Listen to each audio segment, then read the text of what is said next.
Live from Waterford and Dungarvan, this is Waterford at 1 News. Good afternoon, I'm Eimear McKeown. Today's top stories. The young student stabbed to death in Cork last night has been named locally. 3,063 penalty point notices were issued to drivers in Waterford for speeding last year. Waterford Council has called for a ban on horse and sulky racing on public roads. And in sport, Waterford's Jack O'Donoghue named in the Munster team for Sunday's must-win clash against Ospreys. The young man who was stabbed to death in Cork last night has been named locally as 20-year-old Cameron Blair. The CIT student died in hospital after a fight broke out at a house on Bandon Road in the city. Gardaí are asking anyone who might have video footage of the incident not to share it on social media. Local councillor Shane O'Callaghan has expressed his sympathies and wants a stronger Garda presence in areas where students are living. I would say that people are very anxious and afraid at the moment, certainly, and I think it's something that that perhaps more Garda resources in the area of student accommodation, particularly as you say on Thursday nights and times like Rag Week and Freshers Week, should be a priority from Garda Síochána. Waterford motorists picked up more penalty point notices for speeding than any other driving offence last year. New figures show that 3,063 penalty point notices were issued to drivers here for speeding in 2019. Karen Tompkins reports. Across the country, more than 122,000 penalty point notices were issued to drivers for speeding last year. 3,063 of those were in Waterford. That's according to new figures released under the Freedom of Information Act. The second highest driving offence here was for holding a mobile phone while driving, where 683 endorsements were issued. 155 notices were issued to adults for not wearing a seatbelt, and 19 arose from the driver failing to make sure that a child under the age of 17 wore a seatbelt. In 8 cases in Waterford, the driver didn't put a child under the age of 3 into a child restraint. 77 penalty point notices were issued where a learner driver was not accompanied by a qualified driver, and 69 were issued for not having any insurance. In total, 191,000 penalty point notices were issued in 2019. 4,704 applied to Waterford. Health, housing and crime are dominating day 3 of the election campaign. All party leaders in Leinster today are pitching their proposals to potential voters. Shane Beattie reports. Taoiseach Leo Varadkar is in Offaly, where he's opening an engineering firm and canvassing in Birr, while his party colleagues Pascal Donoghue and Owen Murphy are outlining their social housing plan. Leo Varadkar began his day in Drogheda, meeting Gardaí to discuss gangland crime. We've pledged that there will be an extra 700 Gardaí recruited every year. That's a very different approach to a previous government which ended Garda recruitment. Will get the Garda service up to 21,000 people. Fianna Fáil leader Micheál Martin says there must be a no-holds-barred approach. Generally, I think there's a widespread concern. I'm picking up on the doors last night in Bray.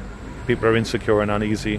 He's been campaigning in Wicklow before travelling to New Ross. Health is also a big topic on the hustings. Sinn Féin leader Mary Lou MacDonald's in Wicklow, where she's setting out a 5-year plan to tackle hospital overcrowding. The Social Democrats say they won't enter government without a commitment to sláinte care. Co-leader Roisin Shortall. We want an end to the lip service on sláinte care, and this will be a key demand of the Social Democrats in the context of any negotiations. Solidarity PBP in its official campaign launch outlined the main health priorities and how to implement them. Labour leader Brendan Howland's in Drogheda launching his plan Getting Ireland Moving on cutting congestion, while the Greens are today addressing air quality. Members of the Teachers' Union of Ireland are to strike on Tuesday the 4th of February. The union represents 19,000 members in second-level schools, colleges of further education, as well as institutes of technology and technological universities. It's in a row over a pay parity for new entrants. TUI members backed a campaign of industrial action by 92% in a vote in October. President of the TUI, Seamus Lahart, outlines the background to the dispute. Well, in 2011, a lesser and a discriminatory pay was imposed on new entrant teachers. TUI, as you know, has campaigned since then to have pay parity restored by removing the discriminatory pay scale. We want equal pay for equal work. So that is why we are taking the industrial action on the 4th of February. 2 men have been taken to hospital after a shooting near Dublin Airport. The attack took place at Caleek Lane at around midday. Gardaí say they're not confirming any fatality at this time. Waterford Council has called for a ban on horse and sulky racing on public roads. The local authority is to write to the Minister for Transport to lobby for the change. If successful, racing would only be allowed if it's licensed, regulated and covered by insurance. It would also apply to horse-drawn carts and sulkies. Sinn Féin councillor John Hearn says animal welfare groups have called for regulation of the pursuit. I said it is cruel to run horses on the road. The very action of a very heavy animal banging its legs on solid ground destroys the animal. Too often horses have been driven to death through exhaustion and fatigue. We need to ban horse racing on the road and make it a safe sport, and we need to take it off the road altogether, and we need to put it in like the Americans have it, in on the race courses where we can regulate the safety of the horses, the safety of the jockeys, and we have no danger to transport. But Fine Gael councillor Damien Gagan doubts any change to the rules can be enforced despite agreeing with the motion. We have bylaws already in place, for example, regarding the running of horses on our beaches, for example, and yet we have a problem with it in places like Clonea, and they're our own bylaws, and they're not being enforced. Let's be honest about it. And it's something that we see all the time. Independent Donal Barry and the Green Party's Marco Kohasig both expressed concerns. It says a complete ban on running or racing of horses on public roads unless it's licensed, regulated and covered. So that means if it is licensed, regulated and covered, that it's going ahead on public roads. I would have concerns that dovetail with Councillor Barry's. I'm not sure what insurance we're referring to. Are we talking about car insurance for horses on the road? I'm not sure how this motion could be applied in practical terms. Nursing homes say a decision by one of their biggest insurers to stop covering them could cause some to close. Liberty says it's exiting the commercial liability and commercial property lines of its business and will end its existing relationship with customers from April. Speaking to Damien Tiernan on Daysha Today, Chief Executive of Nursing Homes Ireland, Tig Daly, says they're the latest victims of the insurance crisis. The nursing home sector has been raising this issue. We're members of the Alliance for Insurance Reform, and many of our members have seen double-digit increases in insurance premiums over the last couple of years. But we became aware earlier this week that one of the key underwriters have now decided to exit the business entirely. So what this does is it will restrict competition, and our fear is that it will lead to even further increases in premium. There are 30,000 people in nursing homes across the country. Tig Daly says nursing homes are a key part of a well-functioning health service. You'll be very familiar with the crisis in the University Hospital over Christmas and indeed in the last number of weeks. I mean, if we didn't have a well-functioning nursing home service, even more and more people would be delayed discharge in our hospitals. So it is a vital sector. We are living longer, and that's to be celebrated. Sometimes you hear that in the negative. We should be celebrating that fact, but we need to plan for that. The new N25 New Ross bypass will open in 2 weeks' time. It's been confirmed that the Taoiseach will perform the official opening ceremony on the 29th of January. The 15-kilometre scheme represents an investment of €230 million in the South East region. The project incorporates the Rose Fitzgerald Kennedy Bridge over the River Barrow, which at 887 metres is Ireland's longest bridge. WLR Sport. Very good afternoon, I'm Gavin Whelan, starting with rugby, and Waterford's Jack O'Donoghue has been included in the Munster team for Sunday's must-win Heineken Champions Cup clash with Ospreys at Thomond Park.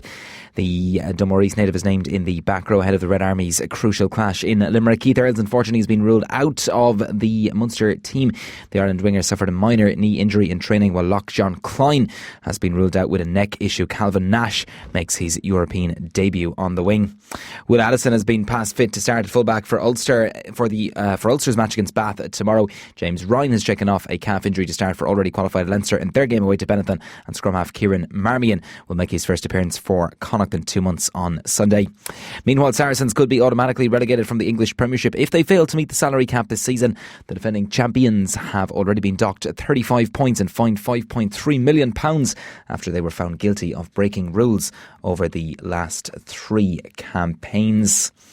Next to news of Gaelic Games, Club Daisha officially launched their membership package for 2020 in the local bar Dungarvan last night. Waterford hurling manager Liam Cahill and Daisha football boss Benji Whelan performed the launch as both teams gear up for their respective league campaigns, which begin the weekend after next. Club Daisha has been established to support the development of Gaelic Games in Waterford, funding all inter-county teams from minor to senior. Speaking to WR Sport at the launch, Waterford hurling manager Liam Cahill says financial support is vital at all levels and says the level of preparation has really stepped up in recent seasons. Definitely is, Gavin. Yeah, it's up a notch or two for sure, and there's a lot more accountability to it, a lot more work, I suppose, that goes on an individual basis that you have to make sure that you're monitoring as well, and it's being done. So yeah, there is quite a bit to it, but as I said earlier to you, the principles are still the same in relation to how you perform on the field and what you have to do to make sure that you're ready to perform when the time comes. WRT boss Fintan O'Connor says that Austin Gleeson will be fit for Sunday's Fitzgibbon Cup clash against TU Dublin. The Mount Sion man scored 5 points in their win over LIT last weekend before he was taken off with 7 minutes remaining. Just a kind of a little knock to his knee, but happily to report that he's not feeling too many ill effects of it, and hopefully should be available for Sunday, please God. So that's a big plus. But look, any day you have Austin, you're better off with him than without him, I suppose. You can hear more from Fintan O'Connor on this evening's Lorna Porca here on WLR with Tomos. He'll also be chatting to Rosie Landers, who picked up the Kevin Casey Emerging Young GA player last weekend. Also Donal O'Grady ahead of the massive weekend of All-Ireland Club finals, both senior finals of course taking place in Croker on Sunday, and also the very best of luck to Waterford referee Thomas Welch, who takes charge of the intermediate final between Tullerone and Father O'Neill's. That's at 6 o'clock tomorrow evening. In soccer, Manchester United striker Marcus Rashford remains a major fitness doubt for their Premier League clash with rivals Liverpool on Sunday. The club's top scorer limped off with a back injury during their FA Cup third round replay victory over Wolves midweek. United have also named Harry Maguire is their new captain. He succeeds Ashley Young, who is on the verge of a move to Inter Milan. Fulham can move up to third in the Championship with victory over Middlesbrough tonight. The West London club will look to strengthen their grip on a playoff spot at Craven Cottage. And finally to golf, Shane Lowry looks set to miss the weekend of the Abu Dhabi HSBC Championship. The defending champions finished with 2 bogeys to end up on level par after a second round 74, and he's 1 stroke outside the projected cut mark. Matthew Fitzpatrick is the clubhouse leader there at 9 under, while Padraig Harrington is 4 over, playing the last. That's the latest on WLR. Our next bulletin is at 2.